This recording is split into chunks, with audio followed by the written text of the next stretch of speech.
तो भले ही थोड़ी देर लगती है, लेकिन जीतेगा बाबा साहब डॉक्टर भीमराव अंबेडकर का संविधान ही। जो लोग भी कानून का पालन नहीं करते उन्हें, ये हम बार बार इसी बात को हर एक से कहते हैं कि नागरिकों को और ख़ास तौर पे अंबेडकरवादियों को भरोसा रखना चाहिए संविधान पे। ये इस बात का सबसे बड़ा सबूत है कि भले ही धीरे सही कार्रवाई शुरू हो गई आज। नमस्कार, आप देख रहे हैं द जनता लाइव। मैं हूं कशिश आपके साथ। देखा जाए यहाँ पर तो गृह मंत्री अमित शाह ने एक बयान दिया था जिसमें अंबेडकर शब्द का इस्तेमाल करते उन्होंने ये कहा कि अंबेडकर कहना अब यहाँ पर फैशन हो चुका है। अगर इतनी बार यहाँ पर भगवान का नाम लिया जाता तो शायद सातों जन्म तक स्वर्ग मिल जाता। अब देखा जाए इस बात को लेकर पूरे देश का माहौल क्या है वो हम सब देख रहे हैं और हमने आपको दिखाया भी। यहाँ पर लगातार मांग की जा रही है कि अमित शाह जो है वो माफ़ी मांगे या फिर इस्तीफा दे। तो इसी मामले को लेकर यहाँ पर जो एडवोकेट है यानी कि सुप्रीम कोर्ट के महमूद प्राचा जी, वो इस साउथ एवेन्यू पुलिस स्टेशन में आए थे। 40 मिनट तक बातचीत हुई और अब जानने की कोशिश ये की जाएगी कि एफआईआर लिखवाने तो आए, क्या एफआईआर हुई या फिर अब अगला कदम क्या होगा। इस पर सीधा चर्चा करेंगे यहाँ पर महमूद प्राचा। सवाल ये है कि एफआईआर कराने आए, एफआईआर हुई नहीं हुई, ये बड़ा सवाल है। दूसरा, 40 मिनट का समय आपने अंदर लगाया, अब एसएचओ साहब का आप इंतजार कर रहे थे, क्या बातचीत हुई पूरी तरीके से? देखिए, हमने जो अमित शाह जी ने जो बाबा साहब का अपमान किया है पार्लियामेंट के अंदर और उसके बाद फिर उसको फैलाया है पूरे देश में अपने भारतीय जनता पार्टी के हैंडल से और दूसरे लोगों की मदद से, पीआईबी की भी ट्विटर हैंडल से फैलाया है, उसके खिलाफ दयाराम बदलिया साहब जो मेरे साथ हैं, ये वकील हैं, रिटायर्ड एयरफोर्स ऑफिसर हैं, इनसे बड़ा देशभक्त कौन होगा। और ये बाबा पक्के वाले अम्बेडकराइट भी हैं। तो इन्होंने देश के ऊपर, संविधान के ऊपर खतरा देखकर और ये इतनी बड़ी बेइज्जती बाबा साहब की देखकर कंप्लेंट कराई है। धारा 3(1)(v) में, धारा 3(2)(7) में, 352 और 353 BNSS, 61 BNSS और धारा 3 के अंदर SC/ST act, prevention of atrocities act में। ये सब जो धाराएं हैं इनमें 5 साल तक की सज़ा हो सकती है। इसके अलावा अब जब पुलिस ने हमें 40 मिनट बिठाया भी, लेकिन फिर भी शुरू में तो वो रिसीव ही नहीं कर रहे थे, बाद में रिसीव किया। उसके बाद फिर DD ने एंट्री नंबर भी दिया, 14A दिया। और अब हम SHO साहब से मिलना चाहते थे, लेकिन SHO साहब ने कहा, अभी वो उनके सहयोगी ने हमें बताया कि वो एक ऑनलाइन मीटिंग में है, तो हम बाद में आएंगे। लेकिन अब पुलिस के लोग एक अपराध कर रहे हैं, एक और धारा 4 का SC/ST एक्ट का।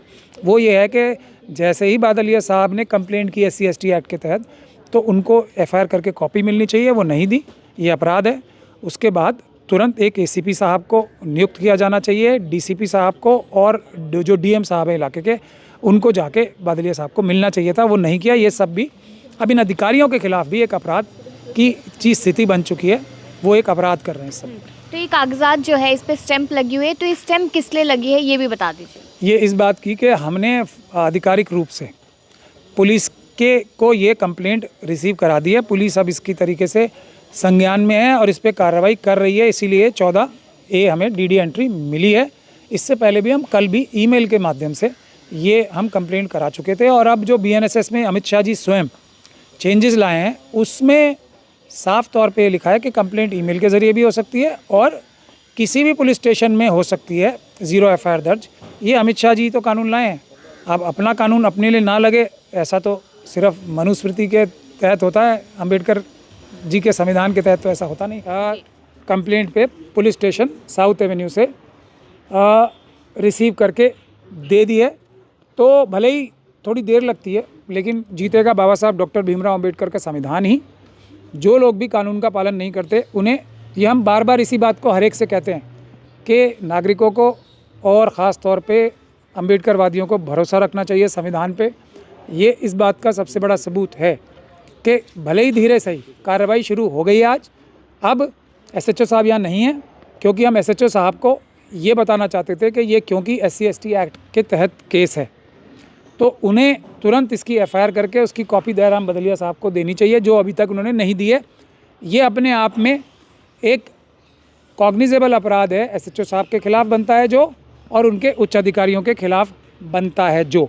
तो इसके लिए भी हम कानूनी कार्रवाई करेंगे। लेकिन आज के लिए जय भीम। हम लोग का ये तो फॉर्मेलिटी है एक तरीके से, आगे क्या लग रहा है फर्दर प्रोसेस कैसे देख? मैं इसीलिए आपको कह रहा हूँ कि इस पे ये स्टैंप लगना ही इम्पॉसिबल था, लेकिन शुरुआत हुई है ना अच्छी। अब दूसरा ये है कि अब मैंने आपको बता दिया, इस वक्त ये पुलिस स्टेशन जो है धारा 4 का अपराध कर रहा है, SC/ST एक्ट का। सब लोग, DCP साहब भी यहाँ के, और क्योंकि अब ये जिम्मेदारी उनकी भी बन जाती है ना, क्योंकि हमने तो कल ही ईमेल भेज रखी है, तो अब अमित शाह डिनाई कर रहे हैं, अभी दर्ज नहीं ऐसा कुछ नहीं कहा, होगी नहीं, तो डिनाई कर रहे हैं ना सर, नहीं, अमित शाह जी मरोड़ के कह रहे हैं प्रेस नहीं कॉन्फ्रेंस में, नहीं, तो वो उन्होंने पहले ही प्रेस में जो बात की जाती है उसका कोई औचित्य, कोई वैल्यू नहीं होती कोर्ट की नज़र में, ना पुलिस के सामने। जो बात वो पुलिस के सामने, जब पुलिस उन्हें नोटिस दे के बुलाएगी अपने पास, तब वो अपनी सफाई देंगे, तब पुलिस उन्हें क्लीन चिट दे या उनके खिलाफ चार्जशीट फाइल करे, ये उनका अधिकार है। हम लोगों का अधिकार है कि अगर पुलिस उन्हें क्लीन चिट देने की चेष्टा करेगी तो हम कोर्ट से उनके खिलाफ चार्जशीट भी फाइल कराएंगे, कोर्ट से हम उनको सजा दिलाने की भी चेष्टा करेंगे। तो सर आज मान गए ना आप, गृह मंत्री के खिलाफ एफआईआर करना मुश्किल है? मुश्किल नहीं, इम्पॉसिबल है। मैं ये जानता हूँ बात, लेकिन इम्पॉसिबल को पॉसिबल करना ही तो अम्बेडकरवादियों का काम है जी। इसलिए आप किस बात बताइए, एफआईआर दर्ज होगी कि नहीं होगी? एफआईआर दर्ज होगी, इससे आप बिल्कुल निश्चिंत रहो। इसी तरह का दावा आप तब भी कह रहे थे जब आप जो है इलेक्शन कमिश्नर के खिलाफ एफआईआर दर्ज कराने के लिए पहुंचे थे, आज भी तो सर मतलब ये तो एक फैशन हो गया, ये भी एक फैशन ही हो गया है। क्योंकि मेरी अभी मृत्यु तो नहीं हो गई। एकदम सही आपने सवाल पूछा, मैं इसका स्वागत करता हूँ, बिल्कुल अच्छा सही सवाल है, लेकिन ये भी रिफ्लेक्ट करता है अमित शाह ही जो पुलिस के भ्रष्ट अधिकारी हैं।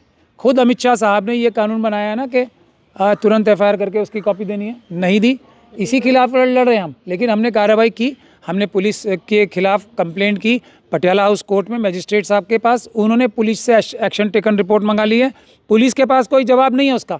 अब जनवरी की डेट लगी है, तो आप देखिए एफआईआर तो होगी, चिंता मत कीजिए। तो आपने कहा था सर कि जेल भेजना चाहते हैं आप अमित शाह जी को, कल भी आपने यही कहा था, तो क्या जेल भेज पाएंगे अमित शाह जी को? मैंने ऐसा नहीं कहा था कि मैं जेल भेजना चाहता हूँ। हाँ। मैंने ये कहा था जो अपराध उन्होंने किया है उसमें 5 साल तक की सज़ा है, और हमारे पास इतने सबूत हैं कि वो जेल जाने के लिए पूरे सबूत हैं, वो जेल जाएंगे ही, ऐसा मैंने कहा था। लेकिन फिर भी जो संविधान के तहत बात है वो एक उसका पूरा इन्वेस्टिगेशन होगा, पुलिस चार्जशीट फाइल करेगी या नहीं करेगी वो पुलिस के ऊपर है।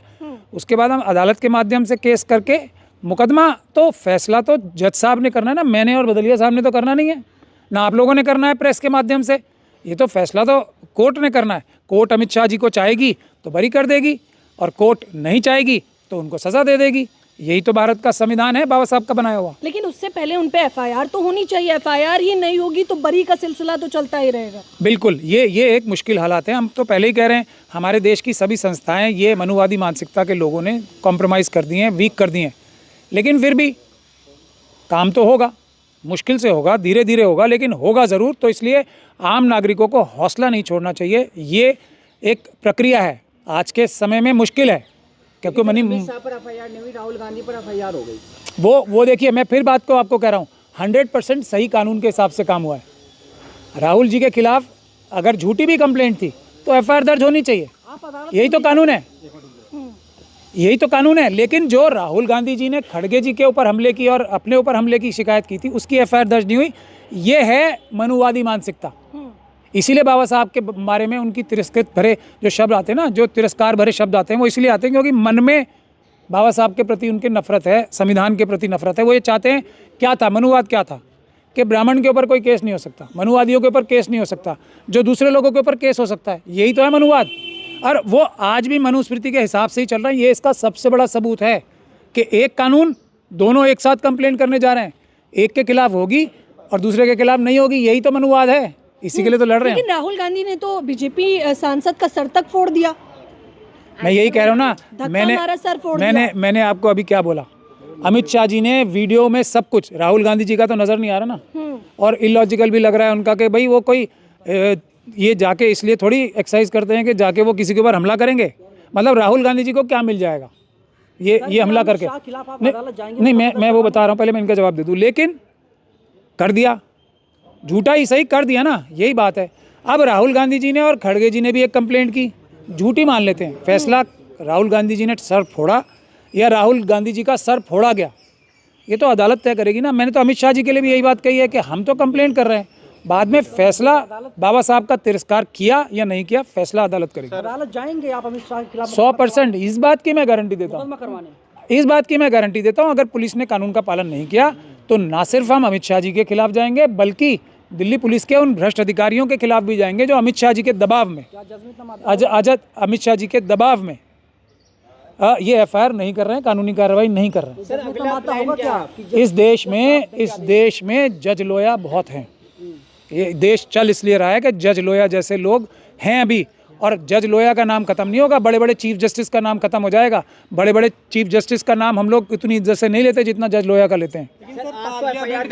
अगला प्लान क्या है आपका? अगला प्लान ये है कि धारा 18A है, हम पुलिस के खिलाफ भी कार्रवाई करेंगे, डीसीपी साहब के खिलाफ, एसएचओ साहब के खिलाफ कि उन्होंने धारा 4 का अपराध किया है, एफआईआर ना दर्ज करके कॉपी ना दे के तुरंत बदलिया साहब को। तो पुलिस ने आज आपको सहयोग नहीं किया। देखिए साउथ एवेन्यू थाने के बाहर ही है आप, अंदर क्या कुछ हुआ फिर?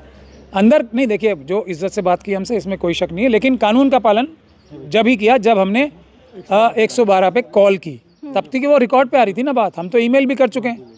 तो ये मैं आपको, ये सारी देश की जनता को समझना चाहिए, जब पुलिस वाले कोई आपकी एफआईआर ना करें, सर लेकिन आप थाने के बाहर जाके 112 पे कॉल करें, देखिए आपके एफआईआर होने के चांस बढ़ जाएंगे। सर मामला इन हाउस है, पार्लियामेंट का मामला है सर।